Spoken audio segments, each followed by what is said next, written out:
Yeah. Hi everyone, Sue here from Scott Properties Group. I've got Andy Camm, who is the sales manager of Ray White in Caloundra on the Sunshine Coast. Hi Andy, how are you? Good, thanks Sue, good. Good. Yep. Thank you very much for joining us. I do appreciate it. You cover quite a broad area. I know not just Caloundra itself, but I know you're quite spread out from your office. What are the things that you're finding with this COVID-19 that's going on in your neck of the woods? Yeah, so there was a lot of panic in March. None of us really knew what was going on. We didn't know if we were going to go into lockdown. I guess the biggest thing was confusion and uncertainty from us and the market. And that came through till probably we started seeing everything get sort of normal again mid-April as far as the town and people walking around the streets and some of the businesses reopening. But then in the last 2 weeks of April, we've actually had a pretty good run. Yeah, and I think that seems to be pretty much what's generally being said on the coast, that the coast is actually doing really well. Are you finding that's more at the top end of the market, or is it the lower or mid ends doing well and first time buyers coming back in? Yeah, look, I don't think first home buyers are active. They're gone. Yeah, I think so too. Or from what I'm hearing from the guys that I know out there, house and land sales, they've really been smashed. It's generally the resale market in town itself. Now that's anywhere from Little Mountain, Aruna through to the beach suburbs. We to give you an example, we only did 2 sales up until the 16th of April out of 10 agents. But in the last 2 weeks, we've produced 9 sales. So. Yeah. So and a lot of that is stock as well, is it not? You know, lack of stock. Yeah, there's not many listings coming on. That's correct. Yeah. We're actually selling more than we're listing, which is interesting. I know, and it's interesting for us too, because as buyers agents, you know, we often get off pre-listings and off markets as a general rule, but we've been offered an awful lot more, and we've noticed too that our first-time buyers that would normally contact us continuously through a period of time have pulled away. So we're finding that too, which is a bit of a shame, because if they've got pre-approval, there's still good bargains out there. And then of course there's always the people that say, oh well, we'll wait. And our argument, I mean, I'm an ex-selling agent anyway, obviously, but you know, in the role reversal is, what are you waiting for? And they say, well, you know, there's going to be fire sales, everything's going to go cheaply. And I'm saying, well, there's absolutely nothing at the moment that is indicative of that.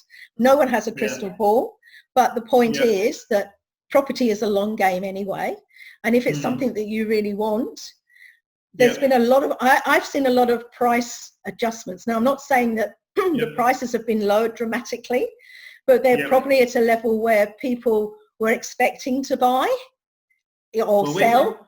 You know, so supposing it was on for offers over 500 and it's now on at 480. You know, it's a more realistic kind for them opportunity. What we've seen too is that first week where we recorded 7 sales. So we had 2 up the 16th and then 7 from the 16th. That week, I guess what our agents did was just talk to the sellers constantly about, hey, the market's changing. And those people knew themselves. They're watching the news every night. They're watching the chaos. They know that their properties are dropping in value, so they're not stupid. And the thing is, we adjusted a lot of our pricing, and then those 7 sales, I did a bit of a number crunch on them. Average of 4.5% was the adjusted price from asking price to sell that week. Yeah, which is normally where as buyers agents we come in at say sort of 4.5%, 5% often. But we've also found, and we're still negotiating on a couple of deals, and we've also found that although those price adjustments have been made, that we're coming in with really good buyers with sometimes cash or not, whatever, but they're really highly qualified clients. They're still prepared to take a small hit. I mean, I'm not talking about 30, 40 grand, but they are still prepared to perhaps even look at $10,000 depending on the range or more, because they need to move on for their own reasons. So it's not always about what the buyer wants, it's also about what the seller wants. You know, Correct. They may have reasons that they've got to get sell. I mean, they might be downsized and they've already put a deposit on a unit or so. So out of interest, what's happening with the rent, do you have rentals out of your office? Yeah, we've got over 300.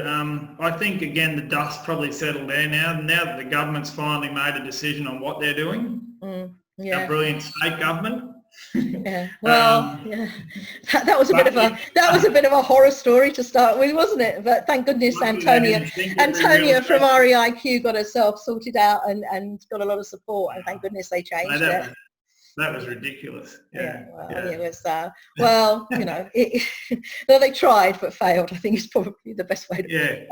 But yeah, I'm getting I was talking to some property managers as well this week, quite a bit actually, and they were saying that there's several people are trying to get reductions, but they're being very strict in making sure that they've applied for job seeker or job keeper or something if they've lost that percentage, and you know they haven't got a load of money tucked away somewhere, as best you can. I mean, you can't be too intrusive, but and you know, no way should any real estate agent in any capacity suggest that they take out money from their super fund to cover them, because that's just not fair.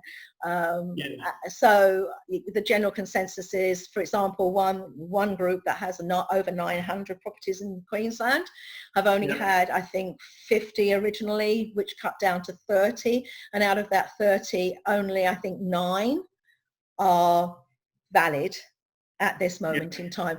But again, you see, I think we've still got that to come a little bit. I was going to say there's been two.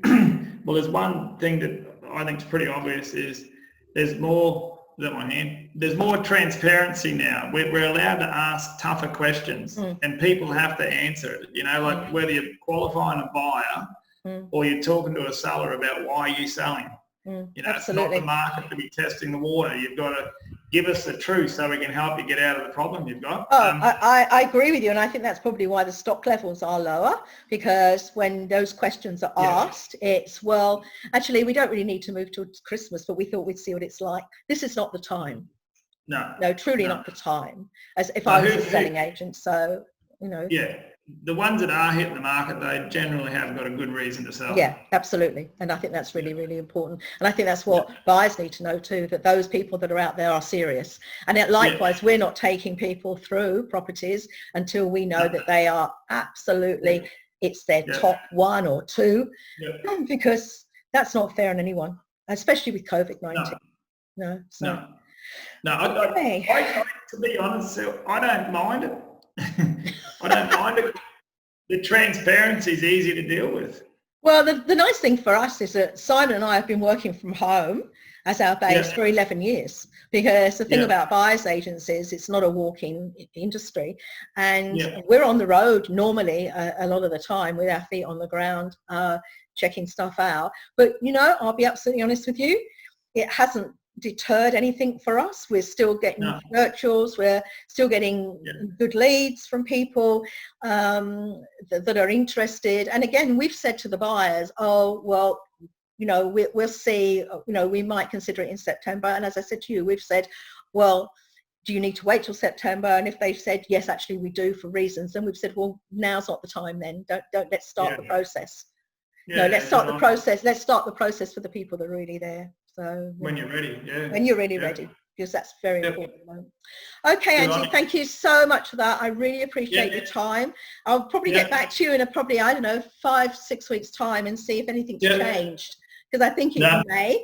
And while we haven't got crystal balls, we might as well at least talk on Zoom, if nothing else. All good, Sue, not a problem. Okay, thanks, Andy. Really appreciate it. Bye for now.